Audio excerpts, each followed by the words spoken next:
Deus te dá uma visão. Se Deus quer te abençoar dando uma visão, o diabo quer colocar vendas em você. Amém? Os dois irmãos foram vendados, sim ou não? Mas não falei nada. Alguém disse alguma coisa que era proibido destapar os ouvidos? Destapar os ouvidos. Os ouvidos estavam destapados, né? Não tinha. Ai, glória a Deus. Deixa eu beber água. Corro muito rápido. Aí, tá vendo? Eu corri. Porque você andou. Vai descontar lá no futebol. Oh, Deus. Não vou jogar mais, não. Então, eu sei que parece óbvio. Mas Deus não tem cegueira para os filhos. Quando ele se encontra com aquele cego no tanque, ele faz questão de lhe abrir os olhos. Por quê? Porque ele trabalha assim, formando imagens.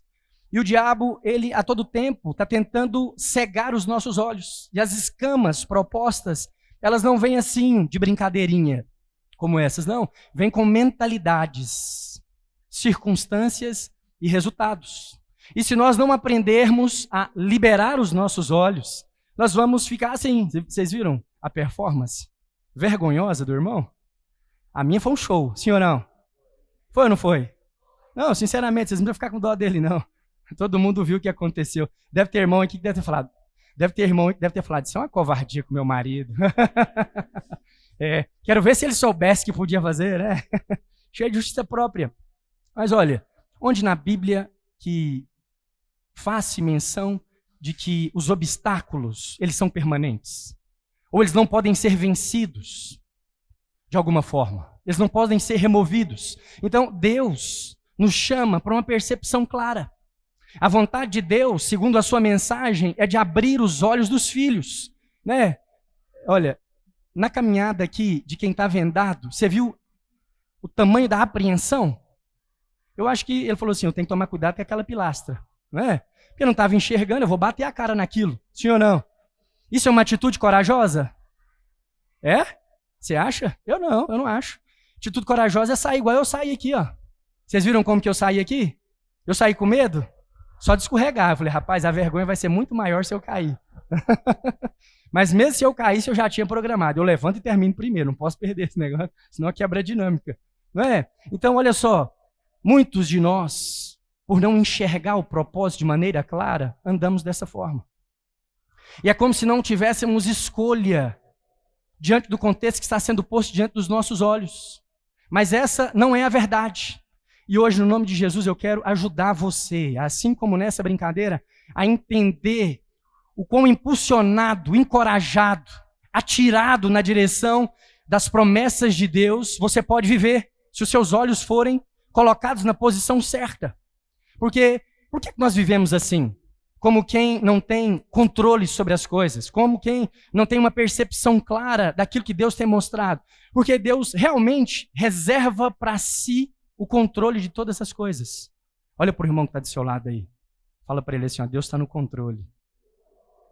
E graças a Deus por isso. Olha, se eu tivesse no controle, irmãos, essa cidade seria um caos. Os irmãos, ao invés de trabalhar, vinham para a igreja orar. Aí o que aconteceria? Todo mundo agora vai virar pastor. Então não é assim que funciona. Cada um foi chamado numa direção. Cada um foi despertado para algo. E essa é a vontade de Deus. Que você tenha nele os seus olhos completamente abertos e liberados. Amém? Então, para as coisas ficarem em ordem, nós precisamos do mínimo de liberdade. Para garantir a nossa liberdade, ele se assentou no trono e assumiu o controle das nossas vidas. Ele está no controle. Não quer dizer que tudo que vai acontecer com os filhos é a vontade dos filhos. Não. O que vai acontecer na vida dos filhos, quantos aqui são filhos de Deus? Você crê? Você é filho amado de Deus? Então, aquilo que acontece com você, às vezes, é incompreensível aos seus olhos. Mas olha, nós não fomos chamados para viver como conhecedores de tudo. Muitas pessoas acham que ter resposta para todas as circunstâncias, ter uma saída para todos os resultados, é a maturidade cristã, mas não é. A maturidade cristã que está proposta para nós é a completa dependência. Em outras palavras, é confiança total. Total. completa. E olha, eu louvo a Deus porque o Senhor Jesus, ao designar os homens que liderariam a obra dele na terra, ele fez questão de desabilitar os seus para o trabalho secular. Hoje, deve estar indo para quase 11 anos. Não, minto. 8 anos que eu não trabalho fora da igreja. Então, eu até fiz atividade de compras, vendas, contas a pagar, mas dentro da estrutura. Para muitos é tudo a mesma coisa, mas eu garanto para você, não é. O sistema organizacional de uma igreja, ele é regido por fé. Então, ele é muito diferente de qualquer empresa secular. Empresas lidam com números, e assim elas agem. Igreja vive por fé. Então, a igreja faz algumas coisas que arrancam os cabelos dos contadores, dos administradores. Então, eu posso dizer para você que nesses últimos 8 anos, eu fui completamente desabilitado para um trabalho que possa me remunerar. E ao chegar aqui em Santa Helena, desde o dia que eu coloquei os meus pés aqui, eu recebi uma seta. Aqui você vai ter que trabalhar para se sustentar.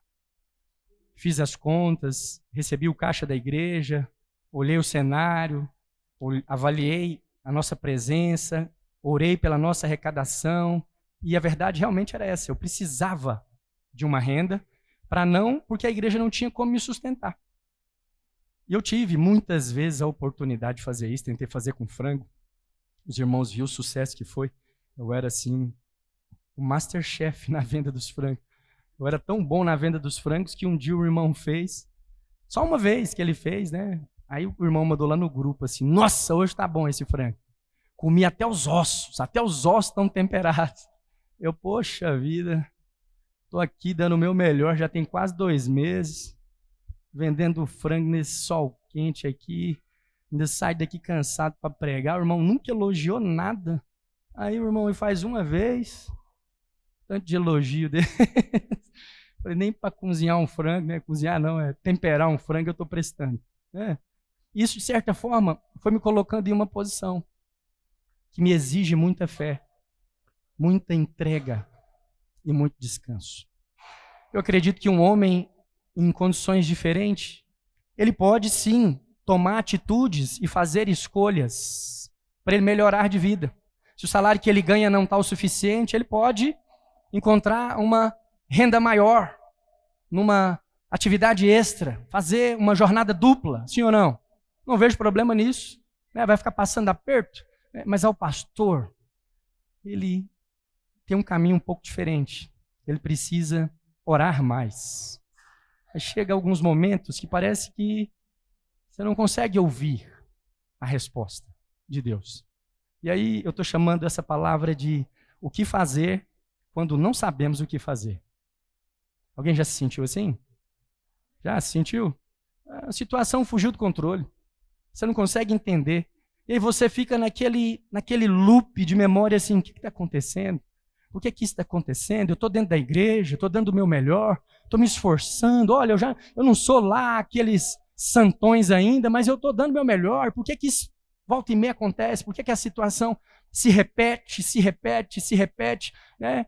E aí eu decidi, a partir de uma palavra que eu ouvi no discipulado com o pastor Sérgio Aquino lá em Rio Verde, e também considerando a minha experiência, eu decidi compartilhar essa palavra com você. Qual que deve ser a nossa atitude quando nós não sabemos o que fazer? Então, normalmente, o não conhecer e o não saber deixa 2 evidências no comportamento dos homens. Uma é a de temor, sim ou não? É ou não é? Ele estava vendado, então ele não tinha conhecimento do cenário. Ele não sabia que tipo de obstáculos estavam à frente, porque ele não conseguia enxergar. Então, essa posição retraída é fruto de algo. É fruto de falta de conhecimento. Não tem luz suficiente para eu enxergar os alvos. Então, como que eu vou na direção de algo que eu não sei onde está? Que eu não consigo enxergar? É verdade ou não é? Sim ou não? Outra é a quantidade de coisas acontecendo simultaneamente. Então, olha só. Uma dificuldade é você não ter nenhuma direção, você não ter nenhuma visão. Outra, são muitas direções te gritando. Então, normalmente, nós vamos ser pegos num dos 2 extremos. Ou na completa cegueira, não conseguimos enxergar nada, ou A mensalidade dos meninos está vencendo, o IPVA do carro também, o gás acabou, esposa está na TPM, várias portas se abrem ao mesmo tempo. E você se sente como? Pressionado. Até que ponto? Até o ponto de caminhar como quem não está enxergando nada. Espera aí, mexe devagarzinho que pode piorar muito. Não é assim que nós nos movimentamos e nos comportamos quando o cenário está desse jeito? Pelo menos a maioria das pessoas.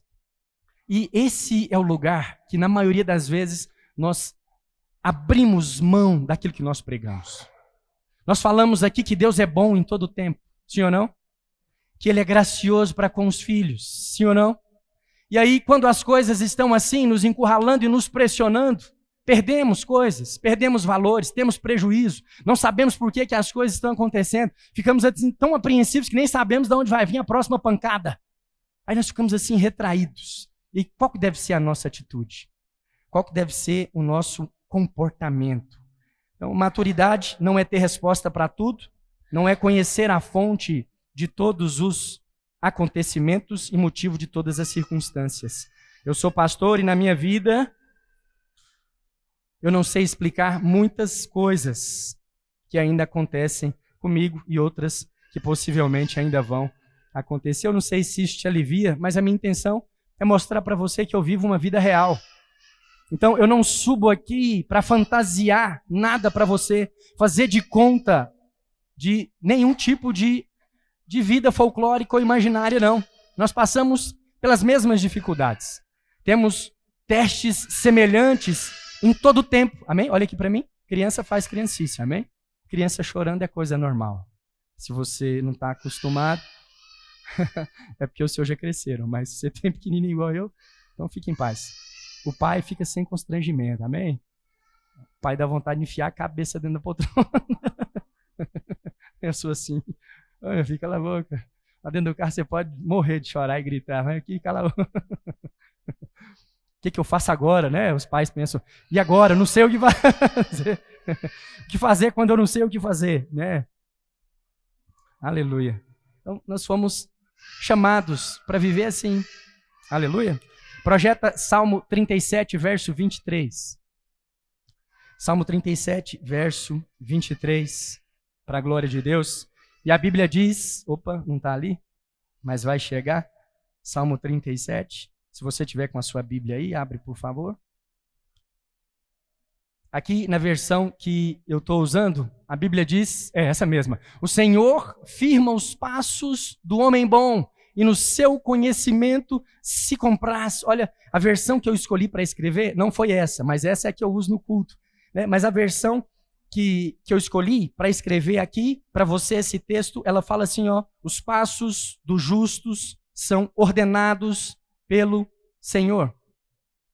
Eu sei que tem muita gente preocupada em não ser negligente com as atitudes, ser proativo, não ser procrastinador, porque essas coisas roubam riquezas, nos deixam cada vez mais pobres.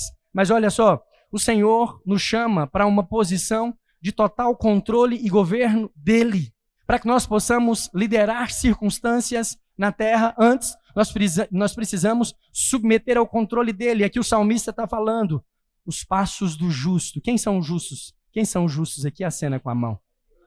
Você é justo, não pelo que você faz, mas porque Deus colocou você na justiça dele, na pessoa de Cristo Jesus. Então, eu sou justiça de Deus em Cristo Jesus. Não porque todas as minhas escolhas são justas, não porque as minhas mãos são tão brancas como a neve, mas por causa de Cristo Jesus, nós assumimos posição de justiça, aleluia? E ele está falando que a esses o Senhor ordena os passos. Então, olha, a cada passo, a cada simples movimento, seja ele de avanço, seja ele de retorno, né, para um ponto que você não deveria ter saído, todos eles são ordenados. O que é ser ordenado? É ser controlado por Deus. Então, eu costumo brincar comigo mesmo, porque é uma brincadeira assim, sabe aqueles humores negros, né? Aquelas coisas que você ri quando está em pânico? Normalmente é o que eu faço, né? Mas o Senhor me chamou para o completo abandono. Quantas e quantas vezes eu ouço de irmãos em aconselhamentos, em instrução de sala de aula, às vezes até na pregação, os irmãos falam assim, olha, Deus te deu uma sabedoria. Né? Eu fico muito emocionado, não sei se os irmãos perceberam, mas nesses momentos, que aquilo que realmente eu fui chamado para fazer, que é ensinar a palavra de Deus, se torna tão evidente. Nós não tínhamos tido uma turma tão grande ainda. Né? E tantos irmãos, né? Ainda descobrimos que tem mais um irmão, 2 faltaram e um eu não coloquei na lista. Descobri aqui no meio do procedimento, mas bom, vai contar para a próxima já. A próxima ainda vai ser maior, nós vamos ter que subir uma arquibancada ali, aleluia. Vamos pensar numa estratégia aqui, fazer de algum jeito. Mas eu fico muito feliz por poder transmitir a palavra de Deus, porque eu sinto que eu fui chamado para ensinar. Eu faço todo tipo de acrobacia aqui que for possível para colocar alguma coisa na sua cabeça. Para você entender que o Senhor te chamou aqui para que os seus olhos sejam abertos e você possa avançar com segurança, com alegria na direção daquilo que Ele tem prometido para você. Amém? Então, olha só, você foi chamado para esse descontrole. Qual descontrole? O descontrole de alguém que abriu mão da própria vida para viver a vida de Cristo. Então Deus não chamou você para saber de tudo. Deus não chamou você para conhecer sobre tudo. Não, muito pelo contrário. Ele fez com você assim como Ele fez com Abraão. Aleluia? Então, projeta, por favor, Gênesis capítulo 12, verso 1. Gênesis, olha, se você tiver com a sua Bíblia e quiser anotar, esse foi o texto do meu casamento. Aleluia? Me casei lá em Goiânia e no dia que eu casei, o Senhor me deu essa palavra, amém? Que se cumpriu em 2023, quando nós pisamos os pés aqui em Santa Helena. Disse assim o Senhor a Abrão, sai da tua terra, da tua parentela e da casa de teu pai, e vai para a terra que te mostrarei. De ti farei uma grande nação e te abençoarei e te engrandecerei o nome, sê tu uma bênção. Abençoarei os que te abençoarem, amaldiçoarei os que te amaldiçoarem. Em ti serão benditas todas as famílias da terra. Olha, proposta irrecusável. Irrecusável. Sim ou não? Sim ou não? Não tem como recusar uma promessa dessas. Sim ou não? Ah, sim. O pastor é cheio de pegadinha, eu falo sim, depois o senhor me prova que não. Eu te entendo. Mas olha, sai da tua terra, da tua parentela e vai para a terra que eu vou te mostrar. Qual terra? A Bíblia não menciona. Espera aí, eu nasci aqui. Meus pais estão a um grito aqui, ó, no quarto ao lado. Qualquer coisa que acontecer, eles podem me ajudar. Aqui, nessa terra, nesse lugar, eu conheço o fulano, que se precisar, ele me empresta um dinheiro. Eu conheço a ciclana, que pode me arrumar emprego. Foi nessa escola, foi nesse lugar. Os meus parentes estão aqui, tem parente meu que tem empresa e tal. E aí o senhor me chama para ir para uma terra e não quer falar qual? É muito bonito o projeto, mas eu preciso de mais detalhes. Tem. Abraão vai ficar conhecido no decorrer da sua vida como o pai da fé. Por quê? Porque ele creu, mesmo não estando no controle, mesmo não entendendo todos os processos. Ele é chamado para ir para um lugar que ele não sabe qual que é. E quantas vezes nós entregamos a nossa vida para Jesus e de repente nós olhamos para dentro de nós e tem um buraco inexplicável. Nós olhamos para os nossos filhos, né? Eu não preciso de muitos exemplos. Quantas vezes eu já ouvi as pessoas dizendo assim, olha, filho de pastor é uma bênção. Assim, eles não estão elogiando os filhos, não. Eles estão falando que os filhos dos pastores são complicados, são difíceis, são os mais custosos da congregação. Não os meus. Mas ouço atestado de outros homens. Os meus são santos, abençoados, consagrados, prósperos, cheios de vida, e assim vencerão. Assim também os seus, porque essa é a promessa de Deus. Como, pastor? Não sei. O que o senhor está fazendo para que isso aconteça? Nada. Porque, olha, se Deus revelasse mais detalhes da promessa, certamente Abraão se perderia nos seus próprios pensamentos, né? Se hoje as pessoas elas têm que lidar com essa síndrome do pensamento acelerado, isso teria se antecipado há muito se Deus chama Abraão e dá os detalhes da missão para ele. Então ele segura no próprio controle, ele fala assim, olha, vai porque tem terra para você. A terra é boa, com base em quê? Em quem eu sou. A promessa ela é consolidada e selada na persona do Cristo Jesus. Quando eu prego para você e falo para você que a sua salvação é um presente de Deus, é para você conhecer a natureza dele. Se você não conhece a natureza boa daquele que te salvou, você não tem segurança para confiar naquele que te chamou. Essa dava para ir para o Instagram, né?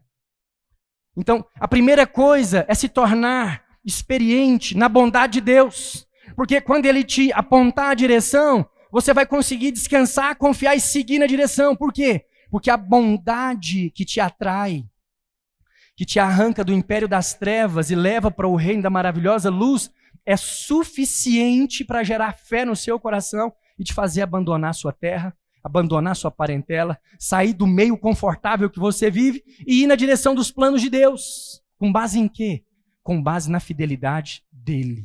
Com base na bondade dele. Por quê? Porque você não tem o controle, mas também não fomos chamados para isso. Aquilo que nos paralisa normalmente é essa sensação de falta de conhecimento, ignorância. Então, estamos sendo atacados, os filhos estão enfermos, né? O casamento do filho acabou, uma tragédia. Eu perdi o emprego, meu marido está enfermo, minha esposa está com problema, e um monte de coisas. De repente você se prostra, fala, meu Deus, o que está acontecendo? Não consigo entender. O que o Senhor quer de mim? O que o Senhor quer que eu faça? E aí, vai ficando nesse contexto. Por quê? Colocaram uma venda em você e você não descobriu ainda como é que arranca. Aí nós precisamos, pelo poder do Espírito Santo de Deus, entender aquilo que precisa ser feito quando nós nos vemos assim. Cercados por circunstâncias inexplicáveis. Às vezes, ela é até explicável. Às vezes você está todo encalacrado financeiramente. Por quê? Porque gastou demais. Mas quantas e quantas vezes você nem gastou tanto assim, de repente as coisas fugiram do controle e você se viu em aperto novamente? É uma pandemia que estourou. Que culpa tenho eu? Que controle? Que participação tenho eu nessas coisas? Quantos negócios fecharam? Quantas pessoas partiram? Tiveram as suas vidas ceifadas por circunstâncias fora, muito além do nosso alcance, do nosso poder de escolha, sim ou não? Mas Deus tem uma palavra de vida. Ele fala assim, ó, de ti farei uma grande nação. Eu não sei se você sabe, mas Abraão já era casado há alguns anos com Sarai. E ele já tinha percebido que Sarai não dava filhos.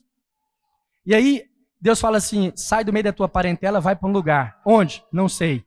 E lá, eu vou fazer com você uma coisa que você nunca viu. Farei de você uma grande nação. Eu não sei se você sabe, eu sei, posso provar, estou no 3º filho. Fazer uma grande nação precisa de uma coisa que se chama frutificação, amém? Então, para ter muitos herdeiros, precisa ter muitos filhos. E olha só, Abraão está sendo chamado por Deus para ser pai de numerosa nação. Ele é chamado de onde? Do conforto da parentela, mas também de um lugar de esterilidade. Olha só, ele chama um estéril para falar que ele vai ser pai de muitos filhos. Ele chama um homem velho, abatido nas suas forças, para percorrer uma terra desconhecida, ou seja, por uma caminhada que ele não sabe quando é que acaba. Então, se você tem uma caminhada que você não sabe quando é que acaba e você vai escolher um potencial corredor, você pega o mais jovem, sim ou não? Sim, você pega o mais vigoroso. Vou pegar esse aqui das canelas finas, ou a cor, o mais moreno. Esse deve ser firme, vamos pôr ele para andar. Você pega esses caras que não tem joelho, com a perna muito, um cabelinho assim mais lisinho, não foi igual do pastor Durinha, não vai durar. Você fala, não, vou pegar esse aqui, ó. Esse aqui deve puxar a carroça dele quando nasceu. Você, pá! Você escolhe um potencial compatível. Aí Deus chama do meio da parentela alguém sem os atributos. Chama um velho para caminhar. Quanto? Não sei, é muito. Você vai caminhando aí que eu vou te mostrando.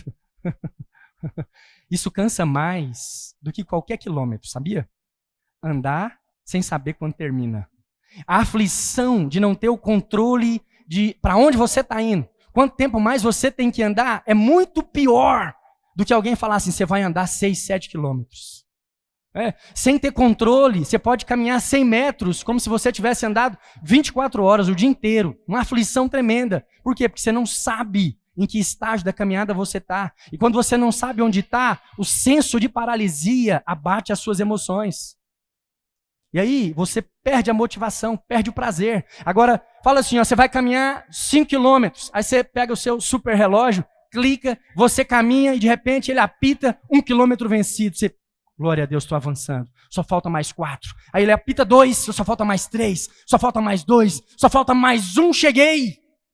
Essa é uma corrida. Mas agora, quando você não tem os marcos do avanço, você não tem opção. Deus só deixa a porta do descontrole aberta para nós. Ele fala, então, eu vou fazer de você uma grande nação, vai para a terra que eu estou te mostrando, te abençoarei, engrandecerei o seu nome, fama. Seu nome vai se tornar conhecido. A que ponto? Ao ponto de passar 4.000 anos e as pessoas pregarem a seu respeito. Deus cumpriu com a promessa, sim ou não? Sim, senão não estava pregando sobre Abraão hoje. Farei de ti grande nação. Ele fala assim, ó, abençoarei os que te abençoarem e amaldiçoarei aqueles que te amaldiçoarem. Em ti serão benditas todas as famílias da terra. Ele está chamando Abraão para ser mais do que abençoado, para ele ser um abençoador. Ele ia ser um preparador de caminho. Ele traria soluções. E é assim que acontece. Né? Mas de que forma? No descontrole. Ele não tem os aspectos da jornada. Ele não tem o tempo da caminhada. Deus não dá detalhes. Ele é chamado para um lugar completamente abandonado, onde só cabe a ele uma coisa: descansar e depender do Senhor. Abraão teve dificuldades? Sim. O simples fato de você não ter uma certeza no amanhã é o suficiente para bater a alma de qualquer pai. É verdade ou não é? Tem coisa que aflige mais o coração do pai do que ele almoçar com a possibilidade de não ter o que pôr na mesa na janta? Então, quando você é chamado para incerteza, para inexistência, isso tem um grande potencial de te paralisar, porque você não sabe o que está por vir. E Deus nos chama assim. Pastor, mas comigo fica claro os planos de Deus para mim. Mas olha, faz uma reflexão rápida aí. O que Deus te prometeu é facinho de acreditar? O que Deus falou que você vai se tornar no que diz respeito à notoriedade. As promessas que Deus tem para a sua casa e para a sua família. O que Ele falou que vai fazer no seu casamento. O tipo de prosperidade e riqueza que Ele tem para você. É tão simples assim que qualquer um consegue crer. Ou quando você olha para aquilo que Deus falou que ia fazer, você fala assim, meu Deus, só um milagre mesmo, dá vontade de rir. Dá vontade de rir da circunstância. Porque o marco, o ponto de partida, o lugar onde você está saindo para aquilo que Ele está falando que vai fazer, está distante demais. Talvez eu estou falando ainda está distante para você. Mas quando eu recebi essa palavra, foi no dia 20 de maio de 2012, 11h40 da manhã. O pastor celebrando o meu casamento falou isso, eu nem entendia. Seguiu a vida. Depois de muitos anos, Deus colocou o desejo de ser enviado no meu coração. Lá em 2018, 2016, talvez. Comecei a avaliar isso, considerar no meu coração, e eu vi que meu ministério era ser pastor de uma igreja local em algum lugar. Eu queria ser o pastor Luiz em algum lugar. E, de repente, isso se concretiza. Só que, em todo esse processo de espera, Deus me falou algo. Ele falou assim, ó, pede que eu te darei as nações. E aí eu ouvia isso toda vez que eu ia orar, pede que eu te darei as nações. E eu não conseguia entender, nações? Será que ele está falando de outros continentes, outros? Não, nações, um povo tão numeroso quanto uma nação. E eu ficava me perguntando, o que seria um ajuntamento, um movimento, um mover que se compare a uma nação? E Deus foi falando comigo, até que um dia eu cheguei a uma conclusão. Se nós tivermos 1000 homens com o coração alinhado, clamando na mesma direção, ensinando uma só mensagem, nós temos uma nação celestial na terra. Eu falei, já entendi, o senhor quer me dar uma igreja de 1000 membros. Deus vai me dar uma igreja de 1000 membros. Você contar aí agora, você vai falar assim, tá perto, hein, pastor? Nós temos 90 cadeiras e tem cadeiras vazias. Mas eu estou fazendo mais menino, minha esposa está grávida, amém? É minha alegria, eu não posso parar. Para chegar em 1000 eu preciso trabalhar. Eu estou fazendo o que eu posso, amém? Queira Deus que tenha 2, né? Aí, ó, já avança um ano. 9 meses. Aleluia. Estamos preparando os jovens, tem criança ali, e no nome de Jesus, em 2026, nós vamos liberar as salas aqui, vamos ter mais um berçário, amém? Para as mamães poderem ir com os bebês para lá, assistir o culto televisionado, no ar-condicionado, com poltrona de amamentação, tatame para as crianças fazerem o que quiser, aleluia? Sem constrangimento, amém? A mãe sentada até no chão, se ela precisar, dá comida, micro-ondas, troca fralda, e você aqui tranquilo me ouvindo, para a glória de Deus. Só que agora eu fiz a conta razoavelmente, né? Eu falei, meu Deus, falta muito. Por quê? Porque isso é o que Deus prometeu. Agora eu tenho a oportunidade de me envolver nas formas. Como? Como que vai ser? Vai ser no primeiro semestre ou no segundo semestre? Não. Você não precisa se preocupar com isso. Eu apontei a direção. Vai na direção da terra. Continua fazendo aquilo que eu te chamei para fazer. E o que Deus me chamou para fazer? Para dar as boas novas para você todo domingo. Eu duvido que você veio aqui nesses últimos 3 anos, em algum domingo, e me viu amargurado, ressentido, dando bronca aqui. Não fale se você percebeu a minha raiva em algum momento. Mas normalmente é com entusiasmo que eu anuncio as boas novas. Por quê? Porque essa é a evidência maior que eu tenho no meu coração de que as circunstâncias não me controlam. Em outras palavras, eu descobri o que precisa ser feito quando eu não sei o que fazer. Para ter salas ali, para ter uma igreja de 1000 membros. Porque, olha, quando Deus falou que ia ser uma igreja como uma nação de 1000 membros, eu acredito que uma igreja de 1000 membros é uma grande nação em qualquer lugar do mundo. Eu pensei, ele vai me mandar para São Paulo. Ou então ele vai me mandar assim para o país mais populoso do mundo, ele vai me mandar para um lugar grande. E aí ele manda mesmo, para o interior do Goiás. Primeira coisa que eu fiz, quando eu ouvi o nome, o que você acha que foi? Eu olhei a quantidade de habitantes. Por quê? Tinha que ser proporcional, sim ou não? Eu falei, tem que ter mais de 1000, né? Tem que ter 1001 com o pastor que está saindo, para hora que eu chegar, encaixar. Igreja de 1000 membros, então tem que ter 1000 sentados e eu pregando. Aí eu não olhei lá para ver se quantas denominações e fazer probabilidade, estatística, porque com 39 mil habitantes, tantas igrejas, vai demorar tantas... Não. Meu irmão, se tiver 1001, 1002, 1003, se tiver 999, eu vou fazer o 1000. Está chegando aí. Pronto, é o suficiente. Por quê? Porque para aqueles que creem, descansam e confiam, a palavra do Senhor é suficiente. Aleluia. Não preciso muito mais do que isso. Talvez eu já tenha dito isso alguma vez, mas eu vou repetir. Quando nós estávamos tentando engravidar, eu vi a minha esposa fazendo de tudo. Acho que nós trocamos de profissional, ginecologista, umas 5 vezes ou 6. Procurando alguém assim que se tornasse compatível, que desse algum parecer. Nós não sabíamos o que estava acontecendo, nós achamos um que nós gostamos. E junto com essa simpatia que nós despertamos por um profissional, também nós tomamos a decisão de eu participar das consultas. E eu passei a ver como que era uma consulta. E sendo homem, assistir uma mulher indo numa consulta de ginecologista, meu Deus do céu. Eu sei que para mulher isso é muito mais comum, mas se toda vez... Olha, homem vai pouco no hospital, mas se toda vez que ele fosse numa consulta, ele tivesse que tirar a roupa, ele ia só no dia que morresse. Não, eu morro aqui mesmo, não vou tirar roupa para ninguém. Trocou o médico, então. Vamos supor que ele teve coragem de ir lá tirar a roupa na frente de um. Beleza, aí trocou o médico. Ele já não vai mais. Não, já chega, eu vou ficar mostrando meu corpo para todo mundo. Não, mas você está com câncer. Não tem problema não, eu dou um jeito aqui, mas não vou mais no hospital, não. Eu fiquei olhando a luta dela. Falei, meu Deus, tanto que isso é difícil. Eu lembro que um dia eu falei para o médico assim, minha esposa está fazendo de tudo. Ela foi trocar de roupa. A esposa está fazendo de tudo. Fez cirurgia, toma remédio, faz de tudo, alimentação, exercício físico, assiste vídeo o dia inteiro.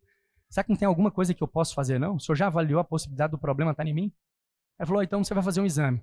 Do outro lado da rua tem um amigo meu que passou, atravessei a rua na hora. Deixei ela lá, terminando lá a receita, atravessei a rua, marquei a consulta, era umas 10 horas da manhã, marquei a consulta para 14 horas. Fomos em casa, almoçamos, voltamos. Aí passou os exames. Quando fez os exames, eu trouxe para mostrar para o médico dela. E ele falou assim, temos um problema aqui. O senhor tem entre 2% e 3% só de chance de ser pai. Aí, na hora, eu falei, então tem chance. O normal, o comum de um homem saudável é o mínimo 20%. E não quer dizer que esse que tem 20 vai ser pai. Ele só era mais apropriado, tinha mais possibilidades. Então era a partir de 20% e eu estava com 3%. E eu juro para você, eu falei, se fosse 1% já estava bom. Na verdade, eu não preciso nem de percentual, eu só preciso de um que funcione. Se esse um for tão perseverante quanto eu, ele vai acertar o alvo. Ela vai ficar grávida. E eu voltei para casa encorajado. Muitos arrancariam os cabelos. Meu Deus, então o problema sou eu. Vamos tomar vitamina, vamos atrás de alguém. Vamos. Não, eu já ouvi o que eu precisava. Tem possibilidade. Abraão era estéril e teve. Eu não sou estéril, eu tenho só menos chance que os outros. Mas a minha vida toda foi assim. Eu era mais magro do que todo mundo, tinha mais dificuldade. Irmãos, quando eu comecei a estudar, às vezes você olha hoje aí algum tipo de desenvoltura, aparência intelectual, mas quando eu comecei a estudar, a professora chamou meus pais lá, isso no pré-escola, 6 anos de idade. Falou, nós temos que voltar seu menino para o meio dos 3, 4 anos. Ele não aprende, só chora. Ele é mole demais. Eu lembro assim como um sonho das palavras, ele é mole demais. Meu Deus, como aquilo assim foi ruim para mim. Olha só, então, esse é o meu histórico. Ele é mole demais, não dá conta de aprender, não tem potencial. Eu lembro que meu pai voltou para casa, meu pai assim, um homem, uma moda antiga, né, tinha servido o exército. Aí ele virou para minha mãe e falou assim, essa mulher quer receber mais um ano de mensalidade. Aqui, ó, que eu vou dar meu dinheiro para ela. Esse menino vai aprender, senta aqui. Aí pegou o caderno, ele fazia os exercícios. Nós passamos de sexta-feira à noite, sábado de manhã e de tarde, domingo de manhã e de tarde, segunda-feira, ele mesmo foi lá na porta do colégio e me deixou. E voltou para trás. Chegou lá para me buscar, na mesma sala, com a mesma professora, ele fez questão. E aí, dá conta? E eu lá esperando ela dar notícia, né? Porque nós treinamos, eu aprendi com ele lá, e quando eu cheguei, eu dei conta do recado. Deu vontade de pegar aquela folha assim, aí, quem que é mole agora? Fala aí, quem que é mole? Aprendi, eu sei que é ruim, professor. Meu pai que tinha que estar dando aula. Brincadeira, era só uma criança. Mas esse é o curso da minha vida. Desde sempre é com essas estratégias, com esses contextos que eu preciso lidar. É com essas ferramentas que eu preciso avançar. Então, ele só tem 3%. Olha, se fosse 1, eu já estava animado. Na verdade, nem de percentual eu preciso só de um espermatozoide que funciona. Se o senhor falar que tem um funcionando aí nesse exame, eu vou dar um jeito de resolver esse problema, porque eu sou cheio do Espírito Santo. E assim nós vamos avançando, aleluia? Eu espero que eu esteja te motivando aqui o suficiente, aleluia? Vamos lá para Gênesis capítulo 15, verso 1. O nível de descontrole de Abraão, ele é estagiário. E aqui em Gênesis 15, Deus faz uma coisa muito específica com Abraão. Depois destes acontecimentos, olha, quais acontecimentos? Ele saiu da casa dos pais, ele encarou outras nações, pisou em outras terras, teve problemas com o seu primo Ló, teve muitas circunstâncias. Então, depois de tudo aquilo que ele estava vivendo, então não fala que a vida foi fácil. Foi cheia de resultados, circunstâncias. Mas uma característica temos. O Abraão de Gênesis 12 está em Gênesis 15. Então ele não desistiu, ele não parou, ele permaneceu, mesmo não tendo controle das coisas, mesmo não sabendo como ia ser o amanhã, mesmo não entendendo os ataques, mesmo não sabendo de nada, no completo descontrole. Uma coisa ele fez, ele permaneceu, porque ele tinha uma palavra de Deus. E aqui ele fala que, tendo acontecido essas coisas, veio a palavra do Senhor a Abraão numa visão. Numa o quê? Numa o quê? Pode projetar aqui para mim, para os irmãos lerem junto comigo. Numa visão. É muito importante que você aprenda a cultivar a visão. Né? Se eu falo para você assim, elefante cor-de-rosa, você vai pensar em boi? Vaca? Não, quando nós temos uma palavra, normalmente é ela quem formaliza uma visão dentro de nós. Deus deu uma palavra, sai da tua terra, vai para a terra que eu te mostrarei. Lá você vai ser abençoado, vai ser grande e vai abençoar todas as famílias da terra. Você vai ter tanto dinheiro, tanta riqueza, tanta sabedoria, que de ti sairá provisão para abençoar todos os habitantes do planeta. Aleluia? Aí ele está falando, ó. O Senhor disse numa visão, não temas, Abrão, eu sou teu escudo e teu galardão. Será sobremodo grande. Respondeu Abrão, Senhor Deus, que me haverás de dar se continuo sem filhos? Por que ele estava nessa crise? Porque os olhos de Abraão estavam na promessa e não nas circunstâncias. Abraão, se você ler Gênesis 12, 13, 14, ele passa por um monte de cenários. Mas quando ele está com quem tem poder de provisão, quem tem poder de mudar a história, ele não se preocupa com o cenário que ele está vivendo, ele se preocupa com o quê? Com a promessa que ele recebeu. Onde ele voltou? O Senhor falou que ia me dar filhos. O Senhor falou que eu teria herdeiros. E ele fala assim, olha, que me haverás de dar se continuo sem filhos, e o herdeiro da minha casa é o Damasceno Eliezer. Disse mais a Abrão, a mim não me concedeste descendência, e um servo nascido na minha casa será o meu herdeiro. A isso respondeu logo o Senhor, dizendo, não será esse o teu herdeiro, mas aquele que será gerado de ti será teu herdeiro. Verso 5, então conduziu até fora e disse, olha para os céus, conta as estrelas, se é que podes. E lhe disse, será assim a tua prosperidade. É uma alegoria, mas é muito simples. Abraão está falando, então, o Senhor disse que me dá uma multidão de filhos, eu não tenho nenhuma até agora. Ele falou assim, então, mas essa não é a sua realidade, você não vai padecer com o filho dos outros. Vai ser gerado um descendente de você, vem cá, vou te ensinar como é que faz filho. Abraão deve ter ficado empolgadíssimo. Era como os dias que alguém falava assim, toma uma garrafada tal, vai para Caldas Novas, passeia, descansa, relaxa com a sua esposa que ela vai ficar grávida. Sempre surgiu uma esperança. Então, quando Deus chama ele aqui, vem aqui para fora. Ele pensou, eu vou receber um poder, um vigor, Sara vai ficar novinha, eu vou abandonar. E vai acontecer um mover aqui agora. E olha o que Deus faz. Você está vendo essas estrelas? É assim que serão seus filhos. Resolveu o quê? Quem está na crise para ter filhos, para gerar, ele quer uma saída. Não deve ter uma ciência sendo elaborada, a fórmula, eu quero um jeito. Fala comigo direito, eu quero o que eu preciso fazer? Se o senhor falar, eu vou fazer. Então, é o seguinte, você quer ter Isaac? Vai contar a estrela. Agora, me fala, você é homem, adulto, mulher adulta. Tem alguém que você já conhece assim, que você já participou da história, que a esposa ficou grávida enquanto o homem contava estrela? Se ela ficou, foi do padeiro, foi do encanador, foi de outra pessoa. Porque homens contando estrela não geram filhos. Mas o que o Senhor está tentando mostrar para Abraão? Lembra de onde eu te tirei e a forma que eu venho lidando com você. Você não precisa saber como que vai ser. Você não precisa estar por dentro de todo o processo. Não se perca nessas circunstâncias. Foque no que eu falei. Continua sendo verdade. Continua crendo. Aí, verso 6. O que Abraão fez? Ele foi contar a estrela. Creu. Creu no Senhor e isso lhe foi imputado por justiça. Olha, não é fácil você manter a credibilidade quando você vai num lugar e as coisas não funcionam. Você vai até o Senhor, você veio para cá com as suas demandas, ferida emocional, amargura, ressentimento, traição, abandono, um monte de problemas. Quando você chega aqui, você não espera que o pastor vai falar assim, então, minha irmã, meu irmão, vai lá para a rua, vai contar estrelas. Pastor, o senhor não imagina como é que minha vida está corrida, uma loucura, e lá vem esse homem aí, falando que é homem de Deus, me mandar contar estrelas. É louco, é um doente mental, é um desequilibrado, não considera as minhas lutas, não leva em consideração as minhas dores, minha vida é coisa séria, a vida dos meus filhos, é o meu negócio, é porque você vive aí às custas dos outros, por isso você fala isso. Queria ver se a sua vida fosse assim como a minha. Você não fala, né? Mas você calcula tudo isso aí enquanto eu falo. Eu falo, não, irmão, descansa, vai contar estrelas. Eu não falo para você contar estrelas, mas eu falo, enxerga o Senhor em tudo isso. Continua olhando para a promessa.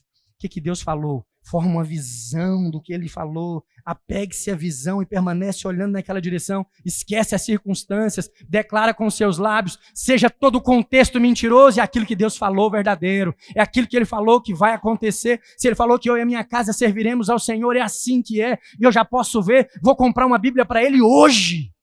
Vou comprar o sapato do primeiro culto. Eu vou comprar a camisa, porque no dia que ele aceitar Jesus, ele vai entrar nesse prédio aqui e eu vou poder erguer os meus olhos altaneiramente e falar, o Senhor é bom, Ele ouviu o meu clamor, Ele ouviu minha prece, Ele ouviu minha reza, Ele ouviu minha, sei lá o que você fazia quando você era católico.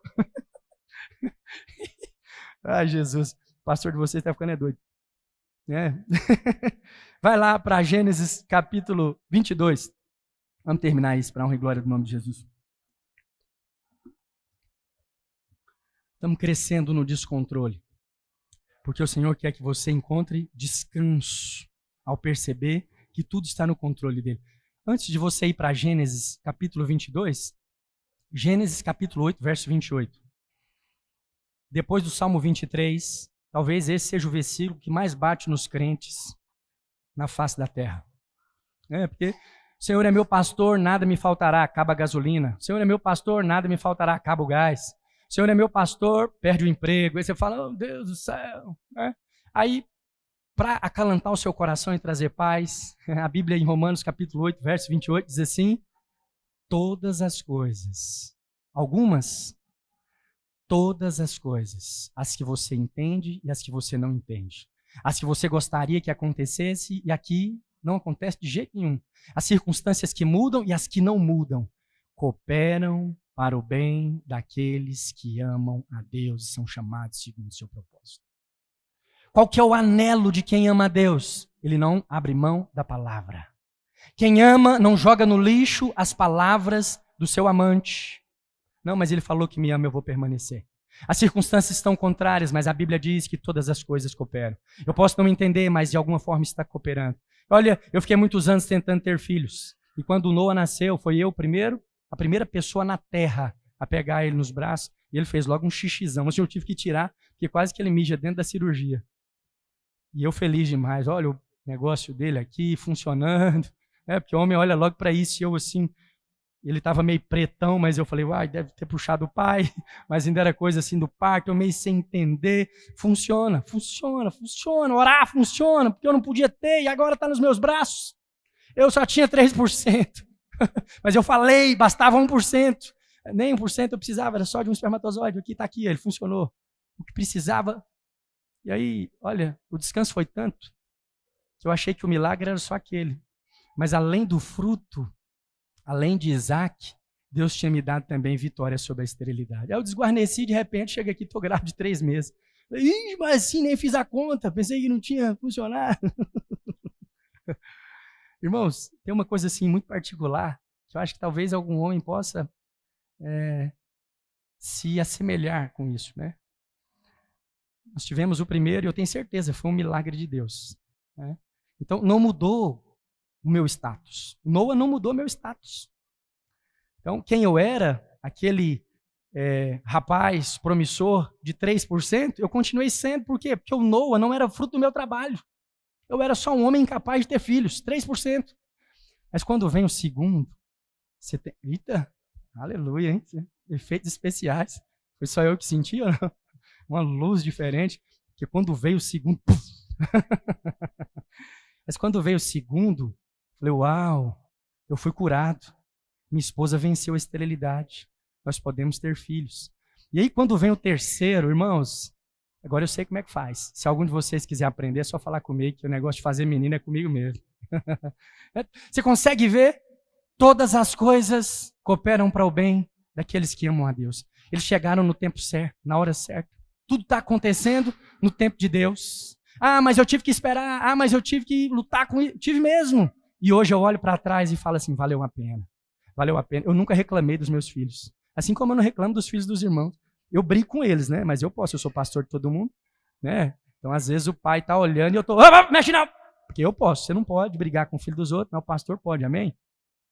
E aquele que briga com o pastor, quando briga com o filho dele, é porque ele está em pecado. Vai para o inferno. Vai para Gênesis capítulo 22 e eu vou encerrar para a honra e glória do nome de Jesus. Último estágio dessa noite para falar do descontrole. Gênesis 22, a partir do verso 1. Chegou Isaac. Isaac cresce dentro de casa e a Bíblia fala que Abraão o amava profundamente. Né? Depois dessas coisas, quais coisas? As tantas que vivia o crente Abraão. O começo do verso é o mesmo começo do verso 15. Por quê? Porque assim como nós, o crente Abraão passava por muitas circunstâncias. Nunca teve promessa de dias perfeitos, né? Propaganda de margarina, né? No café da manhã. Não, o negócio era pegado. E aí a Bíblia volta falando assim, depois dessas coisas, depois desses testes, desses acontecimentos, pois Deus, Abraão, meu Deus, isso não foi prova? Abandonar os pais, sair da terra, ir para um lugar desconhecido, esperar uma promessa que não tinha nada a ver. Porque uma coisa é eu pegar o William aqui e ele trabalha com eletricidade e eu falar para ele assim, ó, sai de Santa Helena, vai para Rio Verde, que lá eu farei de você o maior eletricista do Brasil. Ele vai. Por quê? Porque ele é eletricista. Falou, eu posso. Eu tenho uma engenharia aqui, eu tenho um plano, posso desenvolver, faço. Ele consegue. Agora, outra coisa é eu pegar o William, eletricista, e falar para ele assim, olha, sai daqui de Santa Helena, vai para Maurilândia. Lá eu farei você, sei lá o quê, misturado com alguma coisa, né? Que não tem nada a ver com aquilo que ele sabe fazer, diferente dos seus talentos. Então, ele chama Abraão para ser pai, sendo ele velho e estéril. Então, ele chama Abraão na direção contrária, para ele ficar confuso, perdido, e não bastante dá uma tarefa. Qual que é a tarefa? Capítulo 15. Então, Abraão, você resolve isso, sabe como? Quando você estiver na pressão, vai contar estrelas. Você sabe contar estrelas? Sabe como que eu conto estrelas?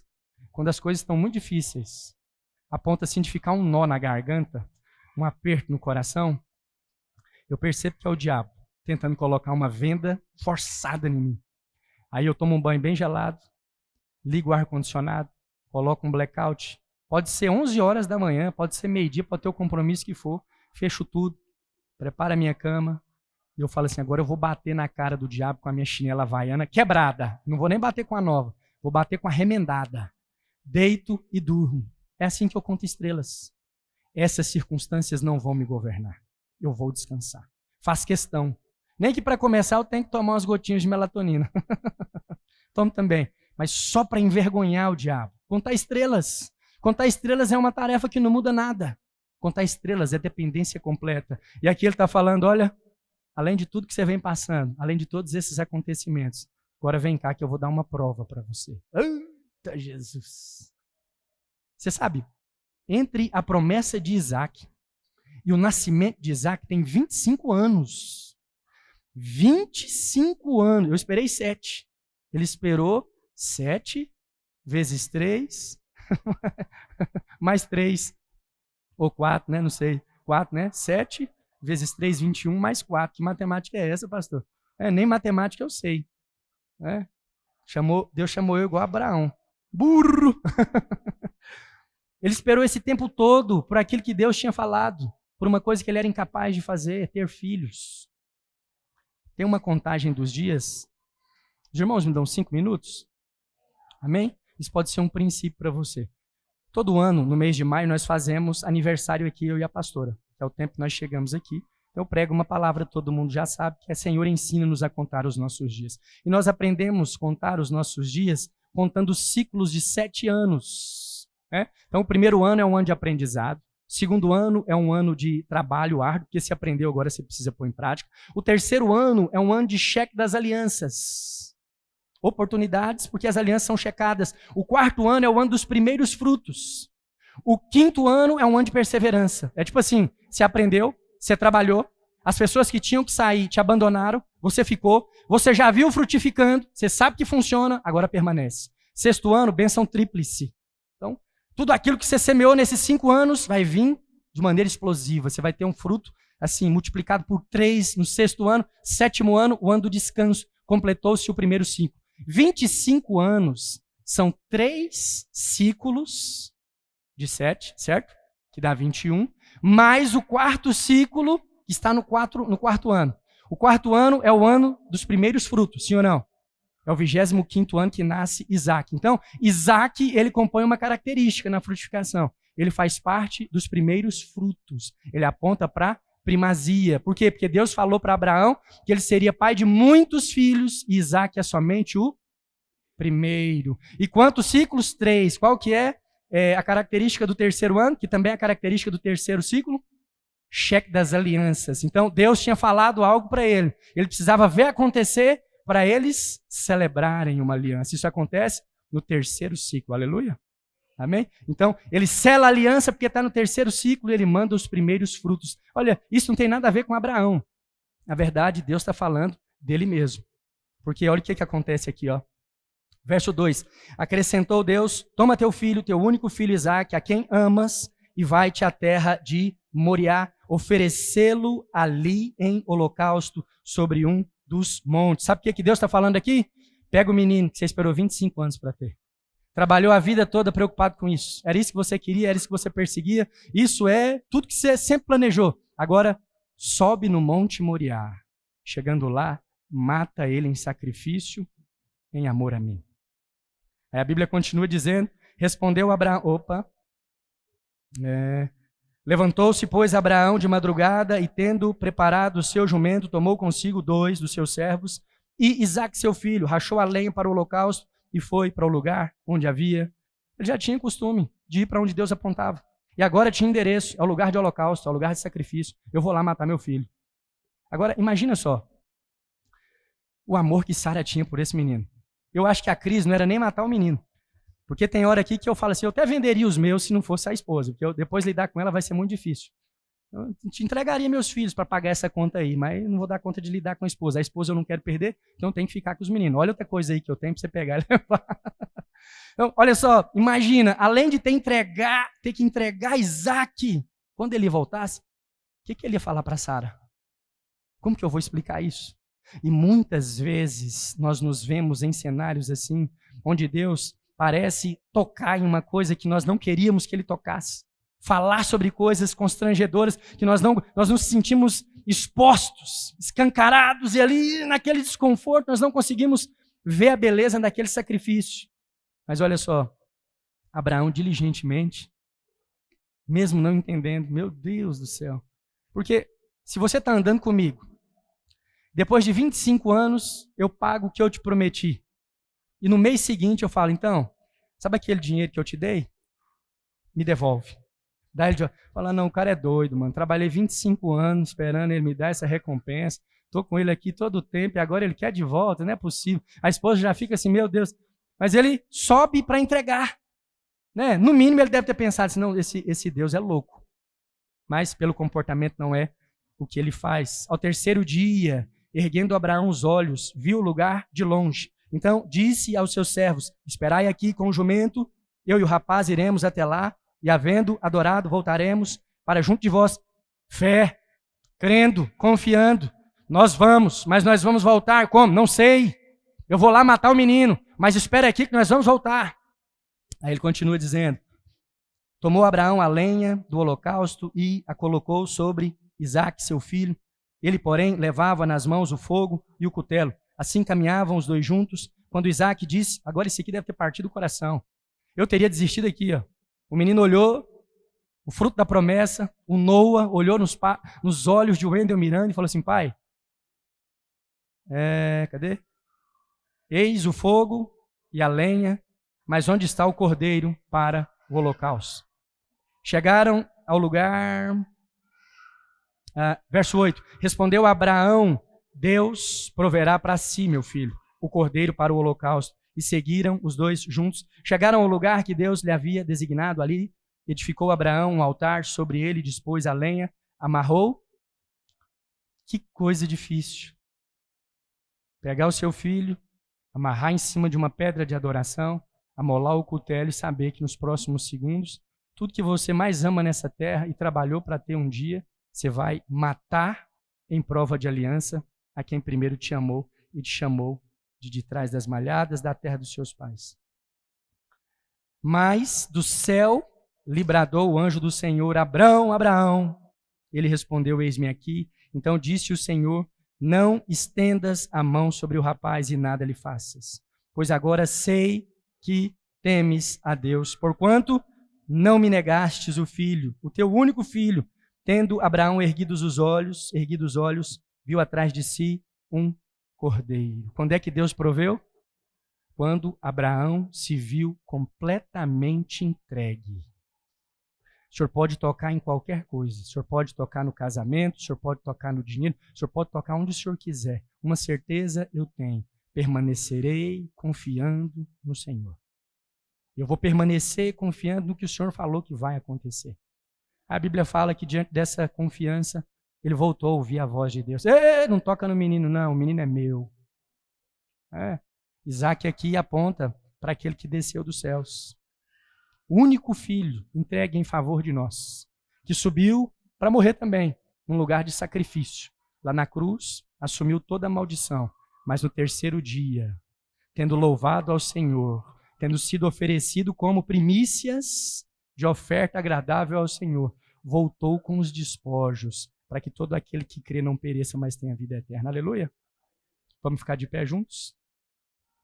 Pastor, mas e aí? O que eu faço quando eu não sei o que fazer? Confia, entrega e descansa. Vamos falar juntos? No 3?